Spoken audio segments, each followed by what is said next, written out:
This is the Bahamas Tonight, the Northern Edition. Good evening, I'm Megan Shepard. It's great to have you with us.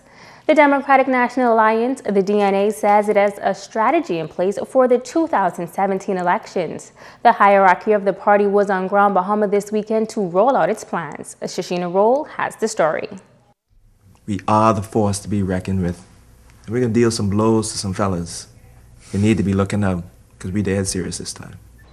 Revitalized, rejuvenated, and reorganized, the Democratic National Alliance on Grand Bahama Island this past weekend to hear first-hand concerns from residents regardless of political affiliation. Leader of the party, Branville McCartney, along with a delegation, visited several communities, noting that they are already gearing up for the next general election. McCartney says the party is financially sound and equipped to be the next government of the Bahamas. But we're not going to be foolish in how we go about spending monies towards an election. We've seen what that has done before. We know what that, or where we are with those who did it. And all of the paraphernalia, all of the parties, all the liquor and all the chicken you could eat does not guarantee good governance. He says come 2014, the party will begin building branches here on Grand Bahama and throughout the country. Starting the beginning of 2014, throughout the country. And that's one of the reasons we're here today as well. Starting building the branches, and also with persons on the ground, meeting the people, going out and preparing for the next election. While it has been announced by the government and the Grand Bahama Port Authority that there are several plans on the drawing board that will employ hundreds and help to revitalize this island's ailing economy, to that, McCartney says Grand Bahama has heard many promises many times before. We welcome and any new projects that can help the Grand Bahama, we would commend the government on it. We wait to see for it to happen. We wait for it to see who benefits from it at the end of the day. Projects can come and projects can set up shop, but at the end of the day, we want to ensure that it's the Bahamian people who benefit. Not those who make the money here, send it out of the country, and when they're finished with us, leave us high and dry. McCartney says the party has numerous plans for this island, like making Grand Bahama the capital of entertainment and the hub for stopover cruise ships. Shashina Roll, ZNS Network News. A decision made by the principal of a local primary school is not sitting well with the Bahamas Union of Teachers tonight. Area Vice President Quinton LaRota says the union was not allowed to hold a meeting with teachers at the Freeport Primary School campus today, and so teachers had to attend the meeting off campus during the lunch break. But LaRota concedes that having so many teachers away from the campus during the lunch break is not a good thing. It's illegal to deny us access to the campus anyway. But we've agreed in our contract that we will not disrupt the smooth running of the school. And so I guess in the principal's estimation, I would have created some disruption, and which was not the desire at all. Just a regular routine meeting with the staff that I do at the beginning of every school year to ascertain some of their concerns germane to the school that they're working on, and try to work with the administration to resolve some of the issues. And for the record, I've never had an issue with the principal before. Yet LaRota notes that since being a part of the union, he cannot recall ever having a grievance filed against the principal in question, and that the union has always had a good working relationship with the principal. He believes the stands taken today may have been a result of the outside influences that are not in the best interest of teachers here on Grand Bahama. I think what has happened is the minister's stance in some of the situations in Nassau may have precipitated into some of the mindsets here in Grand Bahama. And what we're saying is that that is not what we think is in the best interest of good industrial relations, of harmony, and it isn't in the interest of anybody well, not the administration of a school that have all the teachers off the campus at lunchtime. Teachers volunteer their own time. They sit with students, they eat with them, some do yard patrol. All of these things are going beyond the call of duty to make sure that the school run properly. And that's why I always maintain that no school in this country and no form of education should be successful if the teachers don't go beyond the call of duty. That's a fact that I wish the Minister of Education would accept and understand. The principal of Freeport Primary didn't offer a comment on her decision. Up to news time, we were unable to reach education officials for a comment on the claims. Former 8 Mile Rock High teacher Andre Burbal has lost his bid to have his unlawful sex trial put on hold after Justice for Roy Jones ruled that he can have a fair trial. The 50-year-old Trinidadian filed a constitutional motion earlier claiming that his rights were breached and he is not likely to get a fair trial. He also claimed, among other things, that there was unreasonable delay and that the adverse pre-trial publicity would prejudice the proceedings. But during today's proceedings, Justice Jones ruled that the trial will proceed as scheduled and the jury is expected to be chosen tomorrow to hear evidence in the case. Burbal is accused of having unlawful sex with 2 schoolboys while serving as a teacher at the 8 Mile Rock High School. Police are still appealing for leads into Saturday's fatal shooting incident in the Fawcett Lane area.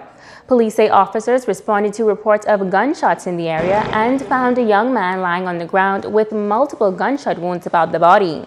Now, while police haven't released the victim's identity, ZNS News has confirmed that the victim is 23-year-old Joshua Bullard. Police are asking anyone with information that could assist with the investigation to contact 350-3107 or 8-911 or 919. It is a case that have disappeared from the headlines, and while police say they are experiencing some hiccups in locating the suspect, they remain resolute in seeking justice in this matter. Shashina Roll reports. For 2 years, police officials have been looking for Eunice Morris of Morris Travel Management. Morris, a well-known businesswoman, is wanted for questioning relating to 2 counts of stealing by reason of service. ACP Seymour says while there are reports that Morris have been spotted in the Turks and Caicos Islands, they have yet to capture the wanted woman. It's a process. We just can't say, okay, send her to us, because remember, that's a different territory altogether. And the process, and of course we've begun that process some time ago, and we have reasons to believe that she is in the Turks and Caicos Island, and so we are in fact following those diplomatic channels in an effort to get her returned to the Bahamas so that she can answer those charges. For Morris to be returned to the Bahamas, an extradition process will be required. In 2010, Andre Burbal, a former educator at the 8 Mile Rock High School, accused of sexual misconduct with at least 2 male students, was extradited from the United States after spending 3 months in prison there for a traffic violation. However, Seymour explains why the process is not as simple for Eunice Morris. That's a British colony.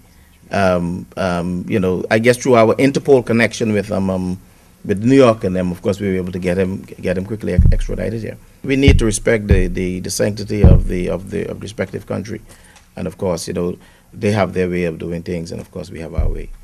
But that's where we are. The process is taking longer than perhaps other people people would like to see it take. But that's just, unfortunately, that's the way it is. Now, Grand Bahamas top cop says while the process is taking a while, investigations are ongoing. He is issuing this stern warning to businesswoman Eunice Morris. She can run until thy kingdom come, but whenever she's found, she will be brought here to Grand Bahamas to answer those particular charges. Shashina Roll, ZNS Network News. Stay with us. The Bahamas Tonight in Northern Edition continues after this.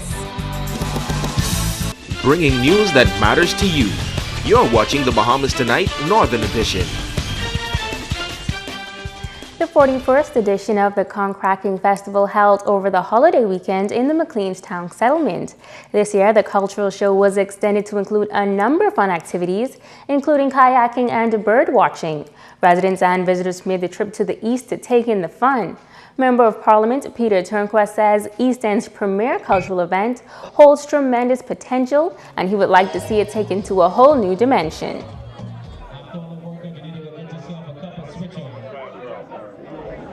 next year, that we can contact with all of these committees, these festivals, and let them know that on October 12th, or the Monday following October 12th, we can fall, we're going to have in McLeanstown the world competition, the international competition on Conch.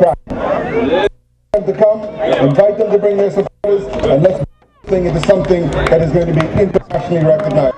I believe that what we have is so special that we, and so I throw the challenge out to you.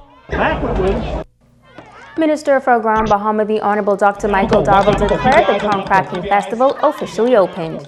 Dr. Darville said the Conch Cracking is a good example of a heritage tourism, and every effort must be made to keep the festival going. Advise today that we have corporate groups, we have tourists, we have friends from outside Queenstown and professional conch crackers who will compete for the title for the fastest conch cracker. I have my personal favorite. I'm excited to see what the outcome will unfold. In addition, a number of Bahamians will participate at this year's festival in the food, beverage vendors, entertainment, and a complete display of our artisans. These talents and these talented Bahamians will combine their skills to deliver an experience that is described as heritage tourism at its best. I would like to. The Seventh-day Adventist Church redoubling its efforts as it tries to provide help to a growing number of persons in need of social assistance on Grand Bahama. The church operates the Evangeline Jervis Community Center on Gambia Drive, and church leaders say the demand on the center has been escalating over the past several months.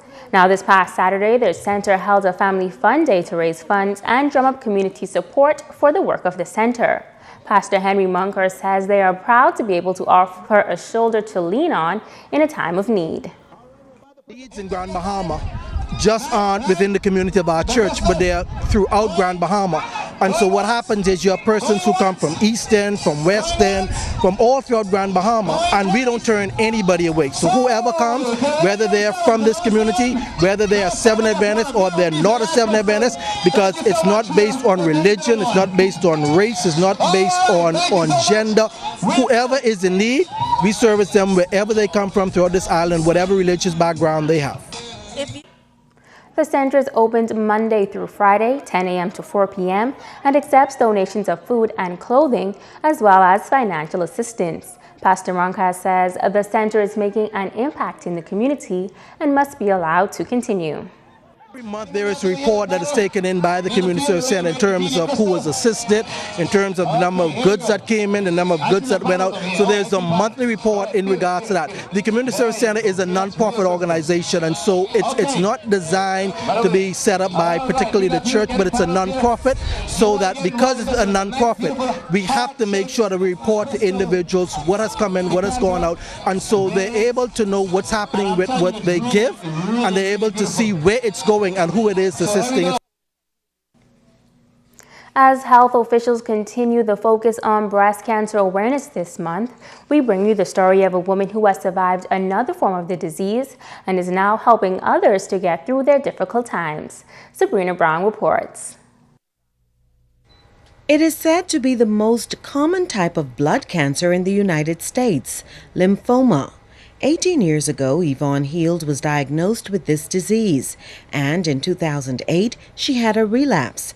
But she says today she is cancer-free, and she believes it was her faith in God that helped her to survive stage 4 cancer. Cancer does not mean this is the end of me. You can have cancer and you be optimistic. I shall not die but live and declare the works of the Lord. Cancer does not mean that you will die.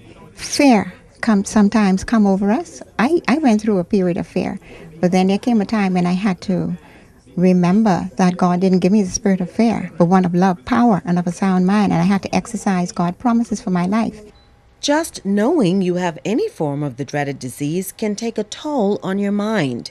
Yvonne says having the support of family and friends is extremely important. And I feel that some have gone on because they didn't have that family support. I thank God for the family that I have. They were very supportive in every area during the time of the illness. And I know that if it wasn't for the type of support that I had through my family, I probably would not have been here either. Yvonne not only sees herself as a survivor, but an overcomer as well. She used her adversity to launch a cancer awareness education campaign through her business Vines and Butterflies, a Christian supply store on Queens Highway. Jesus being the true vine, we are his children, and we are little vines. We are branches of him. So that's where the word vines came from. The word butterfly, when you go through something, it's like you're in a cocoon and you're in there, but when you come out fluttering and flying like a butterfly. So we are all survivors. So this place is called Vines and Butterflies. We are all survivors. You might not have had cancer, but because you are here, you survived whatever it was. The former administrative assistant who recently retired from ZNS Northern Service also provides counseling for cancer victims. Sabrina Brown, ZNS Network News. Don't go away. Ricardo Lightborn is up next with sports.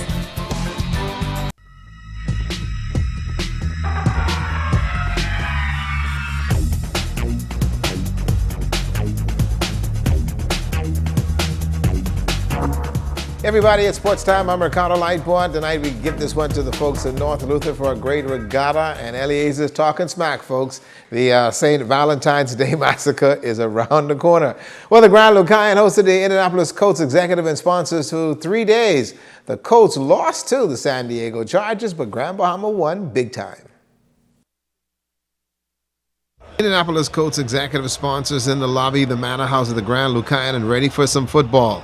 The Colts fans ready for the clash with the San Diego Chargers. These are serious football fans, and the Colt fans they are. The 4-1 record keeps these ladies grounded. The Vice President of Sponsor Sales, Jay Sowers, said it's been a blast. For these Colt fans, watching the game at the Grand Lucayan was special.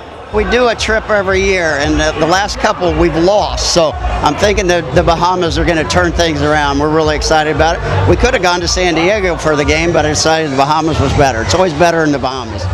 Pulling for the Colts is also a family event. So much family that these guys are going to just kick back and enjoy. David Maroknik and Al Payton said a mouthful. It's been nothing but fun. This truly is paradise. We've had a great time. People have been friendly. Food's been good. Drinks are flowing. It's a nice place to be. I love the laid-back atmosphere. That's all about me. I love that. And you guys have been great. Everyone's been nice here in the Bahamas. We're having a great time. And of course, you can't beat the weather. The executives and sponsors of Indianapolis Colts really enjoyed themselves. Kamel Churchill was all smiles, and so were the fans. Win, lose, or draw the football game, well, on the widescreen. The Grand Lucayan pulled out all the stops, and the service was outstanding. This is just an amazing time for Grand Bahama and Grand Lucayan Resort. We're just so excited that we were able to convince the Indianapolis Colts to have their sponsor an executive event here at Grand Lucayan. They're having a great time. We're having a great time. The staff is having an awesome time, and we're looking forward to seeing them back again next year. The Minister of Tourism applauded the effort to cap the sports tourism market for Grand Bahama. I'm really elated to see this kind of energy and excitement on Grand Bahama, and it's a great segue into what's to come. And on Saturday, the Ministry of Tourism assisted with meet and greet at the airport, and it was a great feeling to see that 240 passenger aircraft land and all of these happy folks get off of that aircraft. So this is awesome. The San Diego Chargers shocked the Indianapolis Colts 19-9. The Grand Lucayan and Grand Bahama won. The Colts executives and sponsors are hitting on coming back. Well, folks, Legacy Baseball Softball Training Camp opened on the weekend at the YMCA. Shashina Roll went to camp. Before learning the fundamentals of the game, participants in the Legacy Baseball and Softball Training Camp started off with routine exercises. Coaches then imparted to students how to enhance their skills in the game, while parents sat on the bench and were given a pep talk by Terry Walgoose on what is expected of them for the duration of the camp. Coach Mark Gardner says they are excited about this camp that is specifically designed for new players. We're having our fall training, So for kids who've not played baseball before and they're part of Legacy, we're having them come out every Saturday for the entire month. We may extend it into November just to give them a little feel, so when the season starts in January, they'll be able to be better acquainted with the sport. But he says whether your child is new to the game or just want to brush up their skills, this training camp is the place to be. Key focus is for those who have not played. But if your child has already been a part of Legacy or a part of another baseball program and wants to get a refresher, this is the place to bring them. Gardner explains how your child can get involved. Right now, if you join in the month of October, we're running a special. $25 for the entire month of October. You have until October 31st, and it's $25. After that, we're going to move it to $35, and that's non-negotiable. But if you can get them out, if your kid has not played before, bring them out on Saturday. We're here from 12 till about 2:30, maybe 3 o'clock, and we have the different divisions that are practicing right now. If you look behind us, we have the T-ball divisions. Those are the 4 to 6 year olds, and on my left, to the rear, you have the 7 and 8 division. That's the coach pitch, and the 9-10s are coming at 1:30, and then the ages keep progressing like that. Persons interested in Legacy's baseball training camp can contact Terry Walgoose at the YMCA to sign up. Shoshina Rolls at Anas Total Sports. And I gotta say, the Eliezer Johnson under in Nassau, Natalie Martinborough wants to know what happened to her. Natalie, her lady in red. You need to explain something, buddy. Anyhow, February coming quick. That's Sports Tonight.